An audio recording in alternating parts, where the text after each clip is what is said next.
Hey y'all, what I have here for you is a budget knife from Barrysail that's under $20. But is it any good? Let's have a look. Okay, right away you can see it's got a tip down pocket clip. This is a very good pocket clip, nice and sturdy.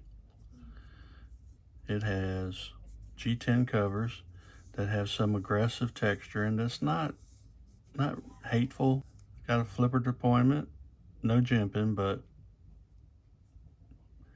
you can get a really good grab on it. It's got some jimping on the blade here that's kind of perfect for your thumb, and it's pretty aggressive, pretty grippy. Black fossil wash finish, which looks kind of cool, not your typical stone wash finish. Drop point blade, got some nice swedging going on. Flat grind, D2 steel, nice and sharp out of the box. It is 3.3 inches long.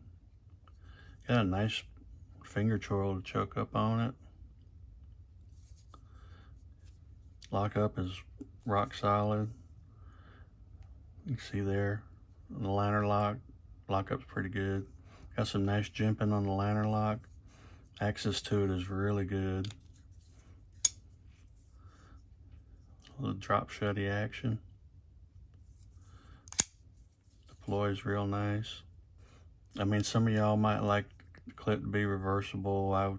Some folks would like it tip up, but really can't see anything to be hateful about it. I mean, it's pretty good. Under $20 right now. This can be had on Amazon for $15.99. A decent EDC knife. Now they're saying it would be good for camping and hunting and survival. I can see that. You know, put this in your get home bag, your bug out bag. You know, put it in a tackle box or glove box. I think it'd be fine. I mean, it fits the hand really well, no hot spots. Well, what do y'all think? Barrysail, D2 steel, flipper tab deployment, liner lock. If you come this far, I hope that you hit the like button, and I hope that you subscribe to my channel. And remember, y'all, live life on the edge, stay sharp.